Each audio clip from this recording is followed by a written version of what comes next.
हरे कृष्णा। तो हम मंगलाचरण से स्टार्ट करते हैं। ओम अज्ञानतिमिरन्धस्य ज्ञानञ्जनशलाकया चक्षुरुन्मीलितं येन श्रीगुरवे नमः। श्रीचैतन्यामनोभीष्टं स्थापितं येन भूतले स्वयं रूपः कदा मह्यं ददाति स्वपदान्तिकं।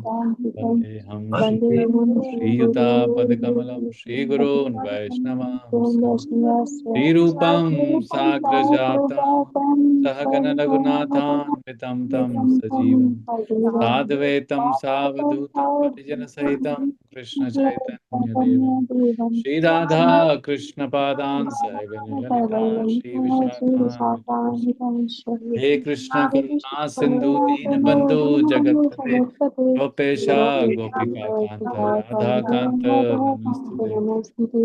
सप्त कांचन गौरांगी राधे वृंदावनेश्वरी वृषभानुसुते देवी प्रणमामि हरिप्रिये। हिमांशा कल्पतरुभ्यश्च कृपा च पतितानां पावनेभ्यो वैष्णवेभ्यो नमो नमः। श्री कृष्ण चैतन्य प्रभु नित्यानंद श्री अद्वैत गदाधर श्रीवासादि गौर।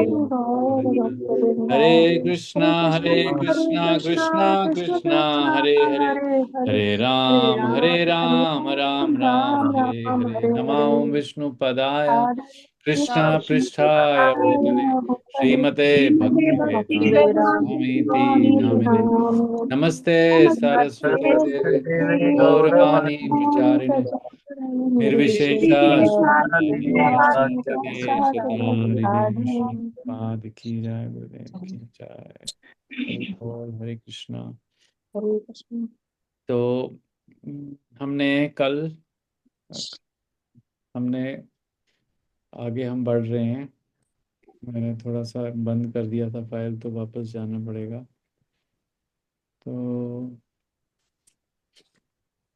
कौन से पेज तक? आपके वहाँ 10 पेज का फर्स्ट पैराग्राफ तक हमने पढ़ा था। हरे हरे।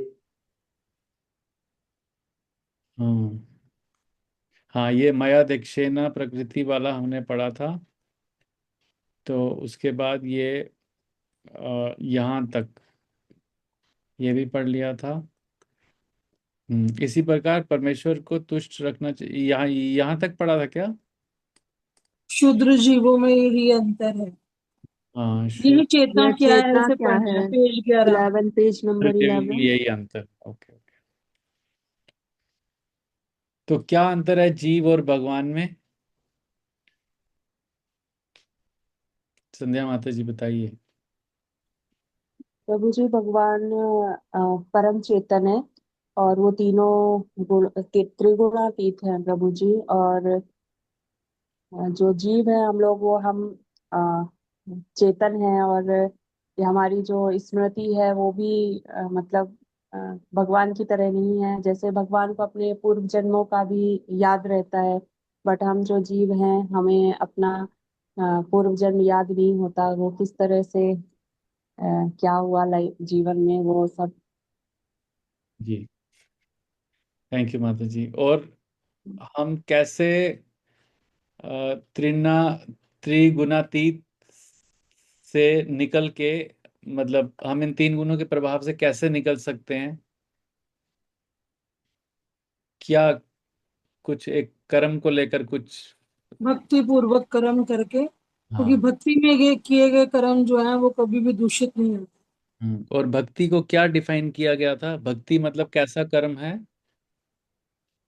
भगवान की प्रसन्नता में किए गए कर्म। तो भगवान की प्रसन्नता के लिए, भगवान के लिए किया गया जो कर्म है वो भक्ति है। ठीक है।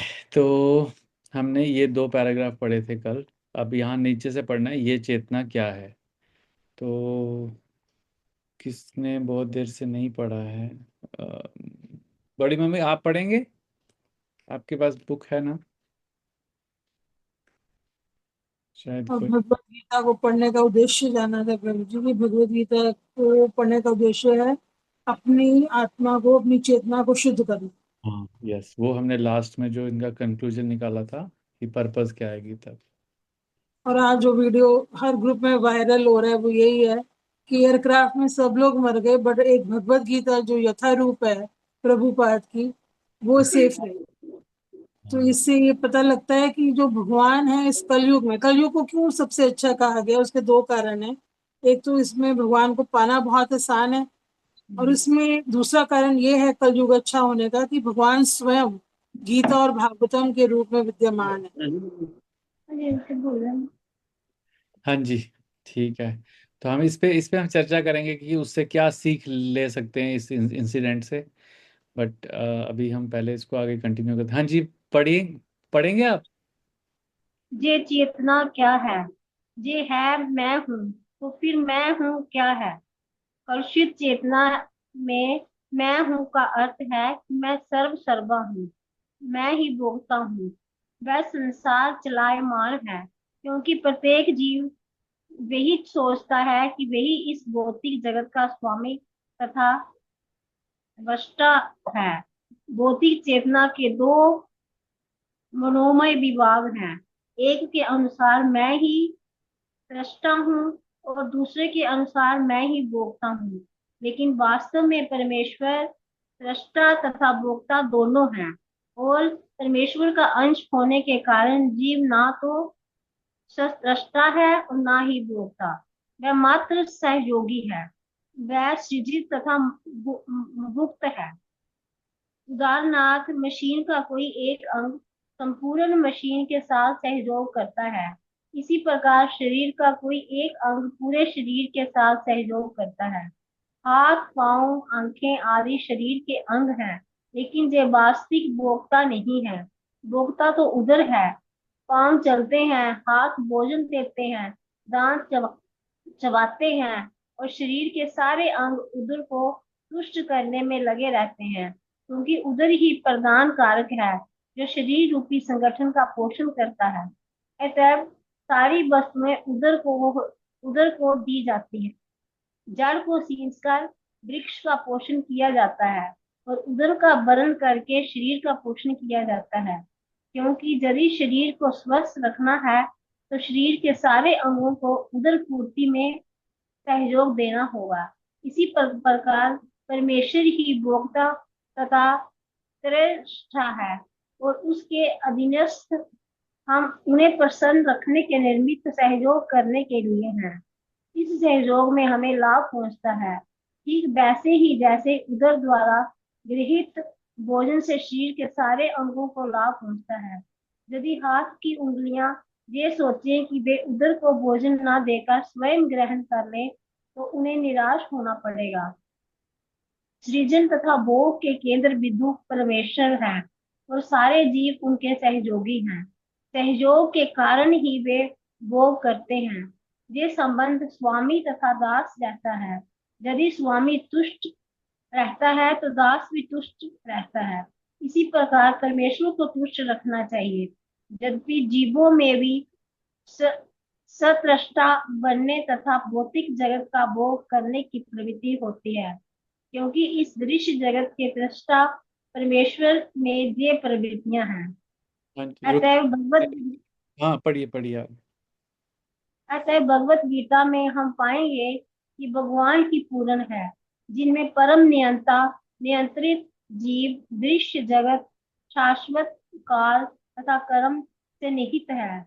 और इन सब की व्याख्या इसके मूल पाठ में दी गई है। ये सब मिलकर परम पूर्ण का निर्माण करते हैं, और यही परम पूर्ण परम ब्रह्म या परम सत्य कहलाता है। यही परम पूर्ण तथा परम सत्य पूर्ण पुरुषोत्तम भगवान श्री कृष्ण हैं। सारी अभिव्यक्तियां उनकी विभिन्न शक्तियों के फलस्वरूप है। वे ही पूर्ण हैं। भगवत गीता में ये भी बताया गया है कि ब्रह्म भी पूर्ण रुकते परम पुरुष के अधीन है। रुकते ब्रह्म सूत्र हैं। में हाँ, इसको थोड़ा समझते हैं। तो बताइए, ये चेतना से हमने जो पढ़ा है, तो क्या क्या क्या समझ आ रहा है इसमें?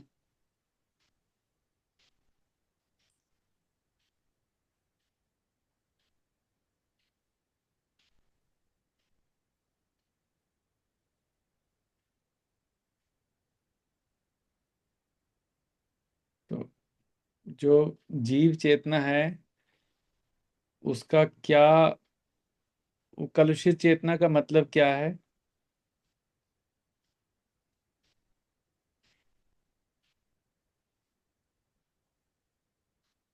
कलुषित चेतना का मतलब मेरी अपने आप को इंजॉयर और जनरेटर समझ लो। जनरेटर यानी सृजन करता और क्रिएटर, इंजॉयर यानी भोक्ता समझ लो। क्रिएटर एंड एंजॉयर मतलब सृष्टा और भोक्ता। तो अपने को, अगर हमारे अंदर वो भाव आ रहा है अभी भी, या हमारे अंदर भाव है ही, ऑब्वियसली आ रहा है, क्या है ही, हम अपने को सृष्टा भी समझते हैं और अपने को भोक्ता भी समझते हैं। तो ये किसका लक्षण है? कलुषित चेतना का। कलुषित चेतना मतलब क्या हुई? Not pure.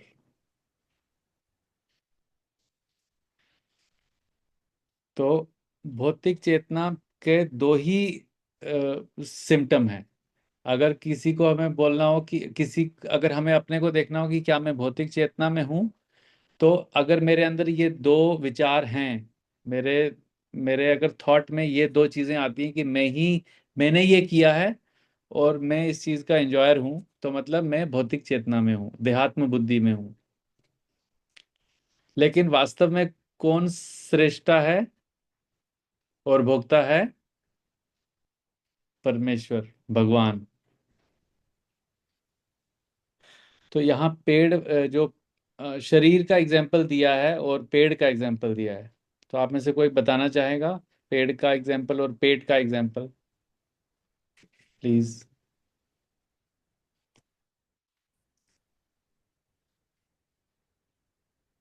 मेरा आवाज आ रहा है ना?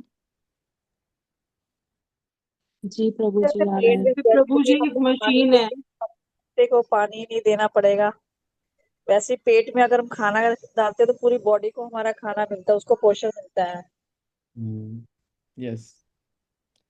तो पेट को ही खाना देते हैं तो इसलिए पूरी बॉडी को मिलता है। और दूसरा जो बिंदु माता जी बता रही थी कि एक मशीन है तो उसके अलग अलग पुर्जे हैं, तो हम उसके, बड़ी मशीन का एक पुर्जा है। तो मशीन के साथ जब तक पुर्जा लगा है तब तक उसका वैल्यू है, अदरवाइज उसका कोई वैल्यू नहीं है। तो ऐसा होता है कि हम अपने को, हम जैसे शरीर वाला एग्जांपल है, तो जैसे भगवान का शरीर के पार्ट हम हैं, हम बोलते हैं ना हम भगवान के अंश हैं। तो जैसे उंगली है, हाथ हैं, तो आप में से मतलब मैं मान लो उंगली का एक छोटा सा आगे का पार्ट हूँ, आप उंगली का बीच का पार्ट हो, कोई अंगूठा है। तो हम सारे अपना अपना अपना अपना खुद खाना खाने की कोशिश कर रहे हैं। तो जैसे यहाँ पर प्रभुपाद जी ने बताया कि वैसे ही कि इस प्रकार परमेश्वर भी, यहाँ लिखा है ना, उसी तरह उदर का भरण करके शरीर का पोषण किया जाता है। यदि शरीर को स्वस्थ रखना हो तो सारे अंगों को उदर पूर्ति में सहयोग देना होगा। तो अगर ये प्रभुपाद जी इसको पीस फॉर्मूला बोलते हैं। आगे भगवत गीता के 5.29 में जब ये श्लोक आएगा, भोक्ता राम यगतपसम सर्वलोक लोक महेश्वरम, तो ये बोलते हैं ये पीस फॉर्मूला है कि अगर हर व्यक्ति ये विचार करे कि मुझे जो भी करना है वो भगवान की को तुष्ट करने के लिए करना है। तो क्योंकि भगवान के इतने सारे अंश हैं, तो अगर सारे अंश भगवान जो अंशी है उसकी तुष्टि के लिए कार्य करेंगे, जैसे सारे बॉडी के पार्ट्स हैं वो उधर की तुष्टि के लिए सब कार्य करते हैं, और जैसे ही उधर में खाना, पेट में खाना जाता है तो सबको पोषण मिलता है। तो अभी हम देखते हैं कि लोग बहुत बहुत काम करते हैं, सब कुछ करते हैं, लेकिन सेटिस्फाइड नहीं होते। तो उसका रीजन क्या है? कि वो हर एक उंगली जो है वो अपने को तुष्ट करने लगी है, एक अंगूठा अपने को तुष्ट करने लगा है, पाँव अपने को तुष्ट करने लगा है, जांग अपने को तुष्ट करने में लगी है, बाजू अपने को तुष्ट करने में लगी है। लेकिन जो जो उदर है, जो भगवान कृष्ण का जिसके साथ रूपांतरण किया जा रहा है, उसको तुष्ट करने के लिए बहुत कम लोग कोशिश कर रहे हैं। तो जब तक हम अपने को ही संतुष्ट करने की कोशिश करते रहेंगे तो हमें फ्रस्ट्रेशन मिलेगा लाइफ में। मतलब फ्रस्ट्रेशन क्यों मिलेगा? क्योंकि हमें पोषण नहीं मिलेगा, हमें नरिशमेंट नहीं मिलेगा। तो जब जब हमारा, जैसे हम अपने शरीर को देखते हैं, हमें पोषण नहीं मिलता है, 2 दिन मान लो खाना नहीं खाया, जैसे निर्जला एकादशी के दिन हमने पेट को कुछ नहीं दिया, तो हमारे सारे अंग कैसे हो गए थे? एकदम जैसे ढीले ढाले हो गए थे, जान नहीं थी अगले दिन। तो ऐसे ही वो व्यक्ति जो भगवान की तुष्टि के लिए कार्य नहीं करते, वो वैसे अंग होते हैं जैसा निर्जला एकादशी में हमारे बॉडी के सारे पार्ट्स होते हैं। एकदम जैसे कोई जान नहीं होती, चलने के लिए जान नहीं होती है, उठने के लिए जान नहीं होती है, अगले दिन जब हम सुबह उठते हैं, और रात तक भी वैसा ही हालत होता है। सब एकदम सूखे हो जाते हैं, क्योंकि बॉडी को कुछ, जो पेट पेट खाली है बस, बाकी तो सब कुछ वैसा ही है ना। बाहर सब कुछ है, लेकिन हम उसको तुष्ट नहीं कर रहे हैं, जो उधर को। तो ऐसे ही अगर हम भगवान को तुष्ट नहीं कर रहे हैं, तो हम कभी भी सेटिस्फाई या हैप्पी हो नहीं सकते। सो इसी प्रकार परमेश्वर को तुष्ट रखना चाहिए। यद्यपि जीवों में भी सृष्टा बनने तथा भौतिक जगत का भोग करने की प्रवृत्ति होती है, क्योंकि इस दृश्य जगत के सृष्टा परमेश्वर में भी ये प्रवृत्ति है। अब कोई पूछ सकता है कि हमें ये प्रवृत्ति क्यों आती है, सृष्टा की और भोक्ता की? क्योंकि हम उसी सृष्टा और भोक्ता के अंश हैं, हम उसी के पार्ट हैं, इसलिए हम में भी वो क्वालिटी है। लेकिन ये क्वालिटी हमारी कलुषित चेतना के कारण आती है। जब हमारी चेतना शुद्ध होती है, तो हमारे अंदर ये भाव आता है कि मेरे को उस परमेश्वर की सेवा कैसे करनी है, ये नहीं कि मुझे कैसे भोगना है, मुझे कैसे क्रिएट करना है। तो ये इस तरीके से मेरे को यहाँ इस पैराग्राफ से ये चीज समझ आता है। आपके व्यूज?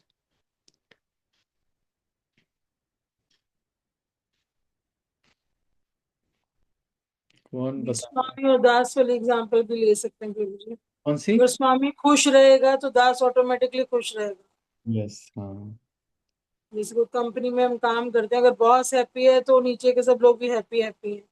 अगर बहुत। बॉस को गुस्सा आ गया तो वो सारा गुस्सा फिर वो दासों पे ही निकलता है उसे। हाँ, तो बॉस अगर हैप्पी है तो आपको अच्छा अप्रेजल मिलेगा, अच्छा इंक्रीमेंट मिलेगा, अच्छे अच्छे प्रोजेक्ट्स में एंगेजमेंट मिलेगी, है ना? बिल्कुल सही एप्ट एग्जाम्पल बताया आप। तो अतः भगवत गीता में हम पाएंगे कि परम पूर्ण में परम नियंता, नियंत्रित जीव। तो भगवान परम पूर्ण में परम नियंता, नियंत्रित जीव, दृश्य जगत मतलब प्रकृति, शाश्वत काल मतलब समय, और कर्म सन्निहित है।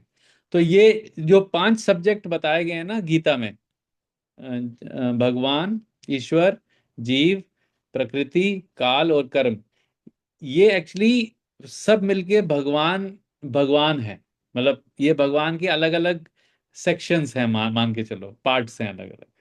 और और इन्हीं सब की व्याख्या इस पाठ में दी गई है। ये सब मिलकर पूर्ण परम पूर्ण का निर्माण करते हैं, और यही परम पूर्ण सत्य कहलाता है। तो अगर किसी को भगवान का डेफिनेशन चाहिए हो, एनालिटिकल डेफिनेशन, तो वो क्या है? ईश्वर की वो कंट्रोलर हैं, जीव उनके अंग जो हैं वो जीव हैं, और उनका दृश्य जगत मतलब चाहे वो स्पिरिचुअल वर्ल्ड है, मटेरियल वर्ल्ड है, वो उनकी प्रकृति है। उसके बाद काल, समय है, और फिर कर्म। कर्म के अकॉर्डिंगली जो जैसा कर्म उससे करता है, उनके साथ करता है, वैसा उसको फल मिलता है। तो ये पूरा भगवान कहलाता है, परम सत्य। ये एग्जांपल अच्छी थी, इसलिए इस पे थोड़ा आगे आगे पढ़िए।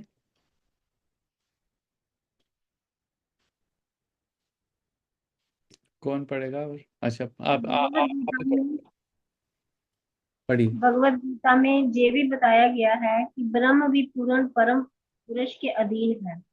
ब्रह्मपुत्र में ब्रह्म की विशाल व्याख्या सूरज की किरणों के रूप में की गई है। निर्विशेष ब्रह्म भगवान का प्रभावमय किरण समूह है। निर्विशेष ब्रह्म पूर्ण ब्रह्म की अपूर्ण अनुभूति है, और इसी तरह परमात्मा की धारणा भी है। 15वें अध्याय में ये देखा जाएगा कि भगवान पुरुषोत्तम निर्विशेष ब्रह्म तथा परमात्मा की आंशिक अनुभूति से बढ़कर है। भगवान को सच्चिदानंद विग्रह कहा जाता है। ब्रह्म संहिता का शुभ आरंभ इस प्रकार से होता है। ईश्वरा परमा कृष्णा सच्चिदानंद विग्रह अनादिर गोविंद आदिरादित्य सर्व कारण कारणम। सर्व कारणा कारणम। गोविंद जहाँ कृष्ण सभी कारणों के कारण हैं। वे ही आदि कारण हैं और सत्य चित तथा आनंद के स्वरूप हैं। निर्विशेष ब्रह्म उनके सत्य स्वरूप की अनुभूति है। परमात्मा सत्य चित्त की अनुभूति है, परंतु भगवान कृष्ण समस्त दिव्य स्वरूपों की अनुभूति है। सत्य चित्त आनंद के पूर्ण विग्रह हैं। बस अल्प इसको थोड़ा बताइए।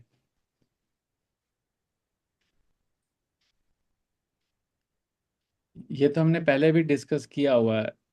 ब्रह्म, परमात्मा और भगवान में क्या भेद हैं, क्या क्या फर्क है?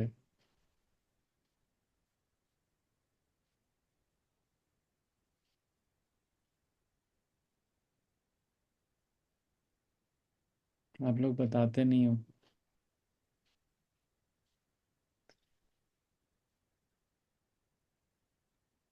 प्रभु जी, ब्रह्म, परमात्मा और भगवान को हम सूर्य, सूर्य की किरणें और सूर्य ग्रह उसके साथ कंपेयर कर सकते हैं। हाँ, नहीं, यहाँ पे क्या चीज बताया, यहाँ पे सच्चित आनंद को लेकर उन्होंने डिफाइन किया है कि ब्रह्म संहिता इसी श्लोक से शुरू होती है, ईश्वर परम कृष्ण। क्योंकि आधे से ज्यादा लोग तो मानते ही नहीं कि भगवान कृष्ण जो है वो भगवान है। बहुत सारे लोगों को धारणा रहती है विष्णु भगवान है या नरसिंह देव भगवान है, तो बहुत कम लोग जानते हैं कि कृष्ण भगवान है। तो ब्रह्म संहिता का पहला श्लोक ही ये कहता है, ईश्वर परम कृष्ण सच्चिदानंद विग्रह। भगवान सिर्फ एक है और वो है श्री कृष्ण। वो अलग अलग जीवों में परमात्मा के रूप में विद्यमान है, हर एक जीव में है, हमारे हृदय में भी है। हम कोई भी कर्म करते हैं तो भगवान उसको करने ना करने का एक संकेत हमें देते हैं, क्योंकि वो हमारे हृदय में परमात्मा रूप में विद्यमान है। और भगवान का जो हृदय है वो तीन चीजों का बना है, हृदय और उनका जो देह है, सत्य चित्त और आनंद। हाँ, मैं 1 मिनट यहाँ आपको थोड़ा सा होल्ड करता हूँ। तो यहाँ पर जो हम अभी पॉइंट डिस्कस कर रहे हैं कि जो ब्रह्म है ना, जो जिसको हम निर्विशेष ब्रह्म बोलते हैं, वो भगवान का सत्य जो है, जो सत्य उनका जो फीचर है, वो है निर्विशेष ब्रह्म।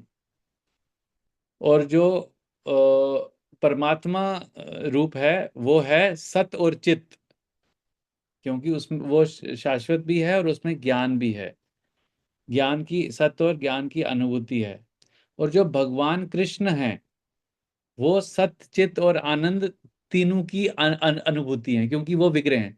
तो भगवान जो है, जो भगवान की अनुभूति है, वो पूर्ण है, मतलब कंप्लीट है। तो अगर कोई व्यक्ति निर्विशेष ब्रह्म की पूजा करता है तो वो 33% कंप्लीट है। जो परमात्मा की पूजा करता है वो 66% कंप्लीट है, 66.66। और जो भगवान कृष्ण की पूजा करता है वो 100% कंप्लीट पूजा करता है। यहाँ देवी देवताओं की तो बात ही नहीं हो रही है। यहाँ सिर्फ भगवान के लेवल पे ही डिफरेंट 3 अनुभूतियों की बात हो रही है। प्रभु जी, परमात्मा में क्या आ गया जिसकी पूजा करते हैं वो? ब्रह्म परमात्मा तो में जो लोग योगी होते हैं ना, जो लोग योगी होते हैं, जो कि अपने हृदय में जो अपने परमात्मा स्वरूप का दर्शन करते हैं ना, वो लोग। ठीक है। भगवत गीता के फर्स्ट पेजेस में एक योगी जैसे हैं, जिनका हाथ ऐसे नाखून बड़े बड़े हुए हैं, वो अपने हार्ट में, अपने हृदय में वो भगवान का विष्णु रूप का दर्शन करते हैं। तो वो हो गया परमात्मा स्वरूप की अनुभूति करना। लेकिन बाहर जैसे प्रहलाद महाराज जब तपस्या कर रहे थे, तो पहले उनको परमात्मा रूप में भगवान ने दर्शन दिए। लेकिन जैसे ही उनका उनका उनका उनकी इच्छा ये थी कि मुझे भगवान से मिलना है और उनसे कुछ मांगना है, तो इमिडिएटली भगवान जैसे उनकी उनसे उनकी इस तपस्या से जब वो प्रसन्न हुए, तो एकदम से जैसे स्विच ऑफ हो गए, अंदर से जो उनको परमात्मा रूप में दर्शन दिख रहे थे वो एकदम से बंद हो गए। और जब उन्होंने आंखें खोली तो भगवान उनके सामने थे, मतलब वो सच्चिद आनंद रूप में थे सामने। और ये ज्यादा दूर की बात नहीं है, ये वृंदावन में जो कौन सा माधव करके एक जगह है वृंदावन में, जहाँ पे उन्होंने तपस्या की थी, तो वहां पे उनको आज आज वहां पे कुंड भी है वो। तो वहां पे उनको, मतलब जब सामने भगवान को हम देखते हैं ना एज ए पर्सन, तो वो सच्चित आनंद विग्रह की अनुभूति है। जैसे हम मंदिर में जाते हैं तो वो सच्चित आनंद विग्रह हैं, लेकिन अगर हम परमात्मा बोलेंगे तो परमात्मा में सच और चित है, लेकिन उसमें आनंद की अनुभूति नहीं है। तो वो बेसिक डिफरेंस है इसमें। और जो निर्विशेष ब्रह्म की पूजा करते हैं, उनमें ज्ञान भी नहीं है, उसमें क्या है, सिर्फ स्वरूप है कि हाँ एक एटर्नल ट्रुथ है, बस हाँ एक एक शाश्वत ट्रुथ है, परम सत्य है, हमें उसमें विलीन होना है। तो उसमें कोई एक्टिविटी भी नहीं है। परमात्मा में फिर भी कुछ एक्टिविटी है, शाश्वत है, ज्ञान है, कुछ लेन देन है कि हाँ कुछ दिखता है। लेकिन भगवान जो है, जो तीसरी अनुभूति है सच्चिद आनंद की, उसमें आदान प्रदान भी है, इसीलिए उसमें आनंद है। जैसे हम अकेले कहीं बैठे हैं तो हमें आनंद नहीं आता ना, लेकिन जब दो लोग होते हैं, कम से कम दो लोग होते हैं, हम उसके साथ कुछ शेयर करते हैं, वो हमारे साथ कुछ शेयर करता है, हम कुछ शेयर करते हैं, तो उसमें आनंद आता है। तो इसलिए भगवान का जो अनुभूति है वो आनंद आनंद की है, सच्चित और आनंद की। तो यहाँ पर आगे इसमें प्रभुपाद जी अब बताएंगे कि यहाँ पे जब पूरे भगवत गीता में बताया श्री भगवान वाचा, मतलब वहां पर ब्रह्म ज्योति या परमात्मा स्वरूप भगवान कुछ नहीं बोल रहे हैं, वहां भगवान श्री कृष्ण मतलब पूरे सच्चिद आनंद रूप में बोल रहे हैं, अपने 100% फॉर्म में बोल रहे हैं। तो इसलिए यहाँ पर प्रभुपाद जी ने इंट्रोडक्शन में भी इस पॉइंट को एम्फोसाइज किया। कोई इसमें किसी को कोई क्वेरी है या क्लियर है? ये हमने पहले भी ये काफी बार डिस्कस किया हुआ है, बट अगर कोई क्वेरी है तो पूछ सकते हैं।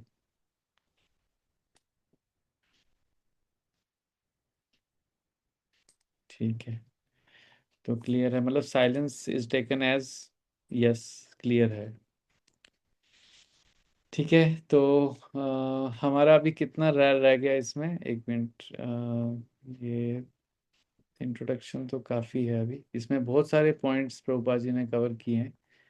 तो जब तक हम इंट्रोडक्शन पढ़ेंगे तब तक हमें काफ़ी गीता समझ आ चुकी होगी, फिर आगे हम श्लोक वाइज पढ़ेंगे। ठीक है, ठीक है, तो इसी के साथ आज हम यहीं पे इसको फिनिश करते हैं, कल कंटिन्यू करेंगे मंडे को। हरे कृष्णा, श्रील प्रभुपाद की जय, गौर भक्त वृंद की जय।